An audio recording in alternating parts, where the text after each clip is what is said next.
नमस्कार सभी केंद्रीय कर्मचारी, राज्य कर्मचारी और पेंशन भोगियों के आपके अपने भरोसेमंद YouTube channel government employees times के फ्रेश वीडियो में एक बार फिर से हार्दिक स्वागत है। देश भर के 1 करोड़ से ज़्यादा केंद्रीय कर्मचारियों और पेंशनर्स के लिए 7वें वेतनमान को लेकर बड़ी खबर निकल के सामने आ रही है। कर्मचारियों और पेंशन भोगियों को मिलेगी एक बार फिर से गुड न्यूज़।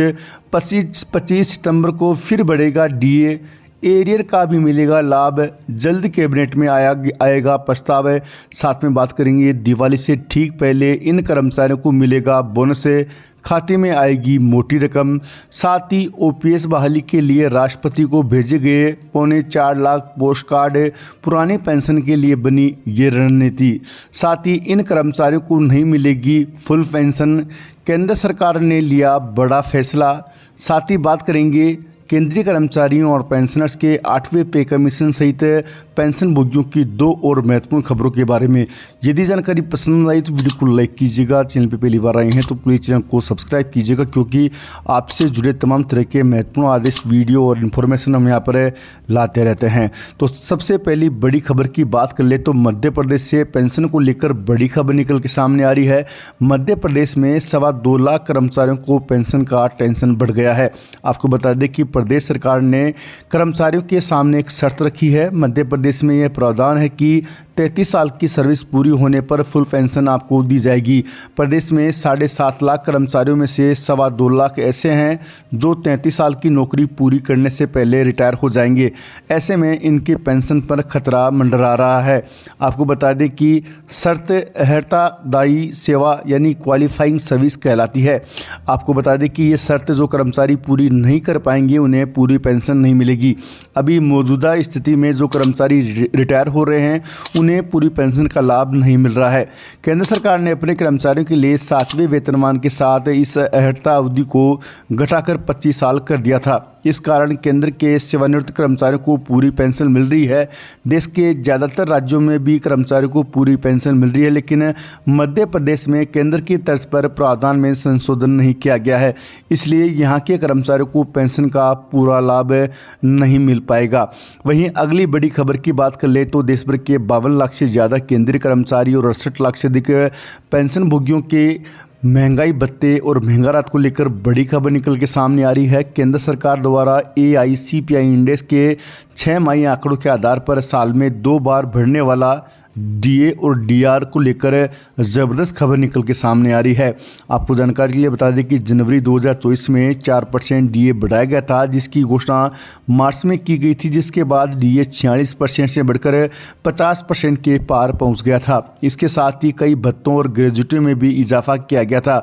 अब अगला DA जुलाई 2024 से बढ़ाया जाना है, जिसको लेकर बड़ी अपडेट निकल के सामने आ रही है। जुलाई 2024 से कितना DA बढ़ाया जाएगा, यह जनवरी से जून 2024 तक के all India consumer price index के अंक पर डिपेंड करता है।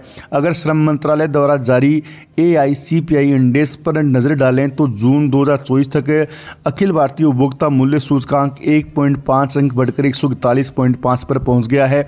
ऐसे में DA और DR में 3% की वृद्धि होने की उम्मीद है। इसके बाद DA 53% से हो जाएगा। आपको जानकारी के लिए बता दें कि फिलहाल केंद्रीय कर्मचारियों और पेंशनर्स को 50% DA और DR मिल रहा है। अनुमान है कि जुलाई 2024 से फिर 3% में बढ़ सकता है। ऐसे में DA 50% से बढ़कर 53% हो जाएगा। संभावना है इसका ऐलान 25 सितंबर को होने वाली मोदी कैबिनेट की बैठक में हो सकता है। नई दरें जुलाई 2024 से लागू होंगी। ऐसे में जुलाई अगस्त का एरियर भी मिलेगा, यानी एरियर के साथ वेतन में बड़ी वृद्धि देखने को मिलेगी। यह वृद्धि 7वें पे कमीशन के तहत की जाएगी। वहीं अगली बड़ी खबर की बात कर ले तो देश भर के 1 करोड़ से ज़्यादा केंद्रीय कर्मचारी और पेंशनर्स लंबे समय से अपनी सैलरी और पेंशन में बढ़ोतरी का इंतज़ार कर रहे हैं, तो उनका इंतज़ार अब जल्द पूरा होने वाला है, क्योंकि केंद्र सरकार 8वें पे कमीशन को लेकर जल्द बड़ा ऐलान करने वाली है। जी हाँ, लंबे समय से केंद्रीय कर्मचारी अपने वेतन आयोग को लेकर इंतजार कर रहे हैं, तो 25 सितंबर को होने वाली केंद्रीय कैबिनेट की बैठक में 8वें पे कमीशन को लेकर बड़ी खुशखबरी मिल सकती है। देश में इस समय 7वां वेतन आयोग लागू है। 1 जनवरी 2026 से 8वां वेतन आयोग को लागू किया जाना है।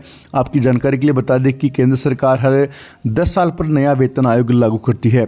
7वां वेतन आयोग 1 जनवरी 2016 में लागू हुआ है। अब ठीक 10 साल बाद यानी 1 जनवरी 2026 से 8वां वेतन आयोग लागू किया जाना है। तो आपको जानकारी के लिए बता दें कि जेसीएम के सेक्रेटरी शिव गोपाल मिश्रा ने केंद्र सरकार को 8वें वेतन आयोग के गठन की मांग करते हुए लेटर लिखा है। 8वें वेतन आयोग के गठन से लगभग 48 लाख सरकारी कर्मचारी और 68 लाख पेंशन भोगियों को फायदा होगा। केंद्रीय सरकारी कर्मचारी लंबे समय से 8वें पे कमीशन की मांग केंद्र सरकार से करते आ रहे हैं। यदि केंद्र सरकार के द्वारा 8वां पे कमीशन लागू किया जाता है तो लाखों कर्मचारियों और पेंशनर्स की सैलरी और पेंशन में ज़बरदस्त बढ़ोतरी देखने को मिलेगी। 8वें वेतन आयोग का मुद्दा 15 जुलाई की मीटिंग में भी उठाया गया था।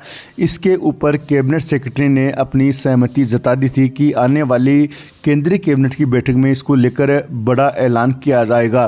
तो आपको जानकारी के लिए बता दें कि 25 सितंबर 2024 को होने वाली केंद्रीय कैबिनेट की बैठक में महंगाई भत्ता और महंगा राहत के साथ 8वें पे कमीशन को लेकर भी मोदी सरकार के द्वारा बड़ा ऐलान किया जा सकता है। यदि केंद्र सरकार के द्वारा 8वां वेतन आयोग का ऐलान किया जाता है तो जनवरी 2026 से देश भर के 1 करोड़ से ज़्यादा कर्मचारियों और पेंशनर्स की सैलरी और पेंशन बढ़ोतरी का रास्ता साफ हो जाएगा। जहां केंद्रीय कर्मचारियों का न्यूनतम वेतन 18,000 रुपये से बढ़कर 34,560 रुपये हो जाएगा। वहीं पेंशनर्स की पेंशन में ज़बरदस्त बढ़ोतरी देखने को मिलेगी। फिलहाल न्यूनतम पेंशन 9,000 रुपये है और 8वां पे कमीशन लागू होने के बाद न्यूनतम पेंशन 9,000 रुपये से बढ़कर 17,300 रुपये हो जाएगी। आपको जानकारी के लिए बता दें कि न्यूनतम वेतन और फिटमेंट फैक्टर में बदलाव होगा। फिलहाल फिटमेंट फैक्टर 2.57 है। केंद्रीय कर्मचारी मांग कर रहे हैं कि उनका फिटमेंट फैक्टर 3.68 किया जाए, लेकिन आपको जानकारी के लिए बता दें कि मीडिया में चल रही खबरों के मुताबिक केंद्रीय कर्मचारियों का फिटमेंट फैक्टर 1.92 किया जा सकता है, जिसके आधार पर कर्मचारियों और पेंशनर्स की सैलरी और पेंशन में संशोधन किया जाएगा। आपको जानकारी के लिए बता दें कि अगर केंद्र सरकार के द्वारा ये संशोधन स्वीकार कर लिया जाता है तो देश भर के 1 करोड़ से ज़्यादा केंद्रीय कर्मचारियों और पेंशनर्स की बल्ले बल्ले होना तय है। वहीं अगली बड़ी खबर की बात कर ले तो देश भर के 52 लाख से ज़्यादा केंद्रीय कर्मचारियों के बोनस को लेकर बड़ी खबर निकल के सामने आ रही है। दिवाली का त्यौहार नज़दीक आ रहा है और केंद्रीय कर्मचारी संगठन द्वारा केंद्र सरकार से बोनस देने की डिमांड कर दी है। इस बार बोनस देने की डिमांड अलग प्रकार से की गई है। केंद्रीय कर्मचारियों और पेंशनर्स को 7वें वेतन आयोग की सिफारिश के आधार पर वेतन भत्ते और पेंशन मिल रही है, लेकिन बोनस 6ठे वेतन आयोग की सिफारिश के आधार पर दिया जा रहा है।